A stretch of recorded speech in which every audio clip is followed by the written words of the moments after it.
आपने बहुत सारी फिल्में देखी होंगी और आपने फिल्मों में देखा होगा कि अचानक से दो बिछड़े हुए भाई मिल गए, या एक पिता को मेले में घूमते घूमते एक बेटा मिल गया। ये फिल्मों में आपने देखा होगा, खासकर पुरानी फिल्मों में बहुत होता था और लोग बड़े चाव के साथ फिल्म देखते थे। लेकिन हकीकत में ऐसा हुआ है। और ये कहाँ हुआ है? ये हुआ है उज्जैन में, और उज्जैन में भी कहाँ हुआ है? महाकाल के प्रांगण में। नमस्कार, जय श्री महाकाल। आपके सामने ऐसे ही महाकाल का एक चमत्कार लेकर आया हूँ, क्योंकि ऐसे ही नहीं लोग महाकाल के दरबार में जाते हैं। असल में उत्तर प्रदेश का एक परिवार है, और वो परिवार परेशान इस बात को लेकर था क्योंकि उनका एक बेटा, जिसकी मानसिक स्थिति ठीक नहीं, वो बेटा गायब हो गया, पता नहीं कहाँ चला गया। लोग परेशान हो गए कि वो बेटा कहाँ गया, बेटा क्या गया। अचानक उनके जो पिता थे, वो पिता सोचने लगे कि मेरा जो बेटा है वो बेटा मिल नहीं रहा है, मैं क्या करूं। उन्होंने महाकाल उनके ध्यान में आए, और वो महाकाल के दर्शन करने के लिए उज्जैन पहुंच गए। महाकाल के दर्शन करने के लिए उज्जैन पहुंचे तो वो महाकाल के परिसर में गए, वहाँ जाके उन्होंने दर्शन किया, महाकाल से प्रार्थना की कि मेरा बेटा जो है वो मिल नहीं रहा है, थोड़ी मानसिक स्थिति ठीक नहीं है, प्रभु महाकाल बस मेरे बेटे को मिलवा दें। और वहाँ से वो उठे और जाने लगे। जाकर पास ही में एक रामकृष्ण आश्रम है, आश्रम में जब वो उनको लगा कि किसी ने उनसे कहा कि साहब यहाँ पर एक आश्रम है, और इस आश्रम में जो खोए हुए लोग हैं वो यहाँ पर रहते हैं, तो आप एक बार मिल आओ। वहाँ के जो प्रबंधक हैं, वहाँ के जो संचालक हैं, एक बार आप उनसे मिल लीजिए, हो सकता है कि आपकी मदद वो कर सकते हो।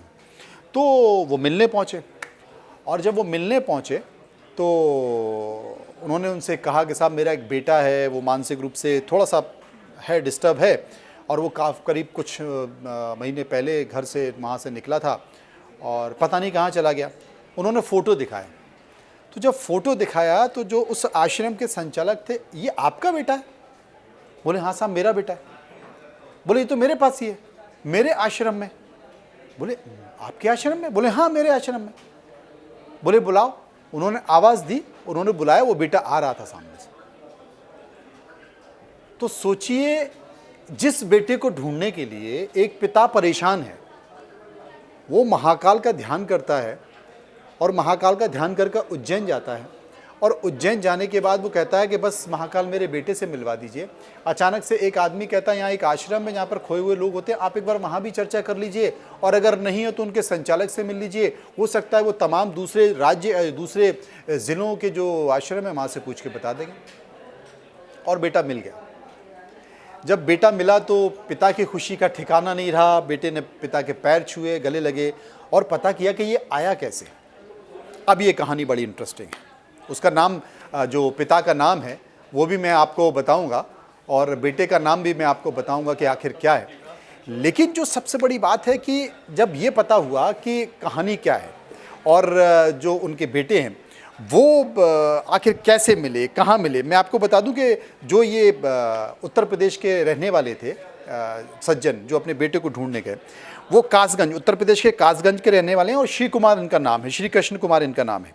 और जो उनका 5 साल का बेटा है जो नहीं मिल रहा था, और उत्तर प्रदेश से वो उज्जैन कैसे चला गया, इसका मैं आपको जिक्र कर रहा था। खोए हुए बेटे का नाम वो है 17 साल का पंकज, सिर्फ 17 साल का बेटा है। तो उन्होंने पूछा कि ये कैसे आया। उन्होंने कहा, बेटा बोला कि मैं बस ऐसे ही एक ट्रेन में बैठ गया, और उसके बाद मुझे कुछ याद नहीं। उत्तर प्रदेश की, देखिए आप, ट्रेन में बैठा और वो उज्जैन पहुंच गया।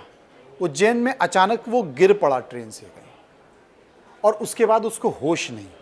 बाद में जब होश आया तो वो कहीं से ढूंढते ढांढते मंदिर पहुंचा, और वहाँ पर उसने अपने हाथ पर महाकाल भी लिखवाया, और उसके बाद किसी ने उसे आश्रम में पहुँचा दिया।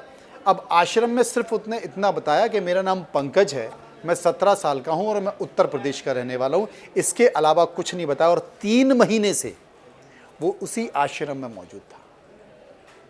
और एक पिता को महाकाल का ख्याल आया, पिता महाकाल उज्जैन पहुँचे, मंदिर के दर्शन किए, और किसी एक चलते हुए व्यक्ति ने कहा कि एक आश्रम है वहाँ, उन्होंने अपनी पीड़ा बताई, तो उन्होंने कहा एक आश्रम में, वहाँ भी पता कर लें।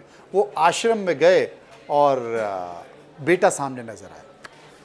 इसे क्या कहें, ये फिल्मों में भी होता है, लेकिन फिल्मों में नहीं, ये हकीकत में हुआ है और ये उत्तर प्रदेश के कासगंज के रहने वाले पंकज के साथ हुआ है और बस इसी को चमत्कार कहते हैं।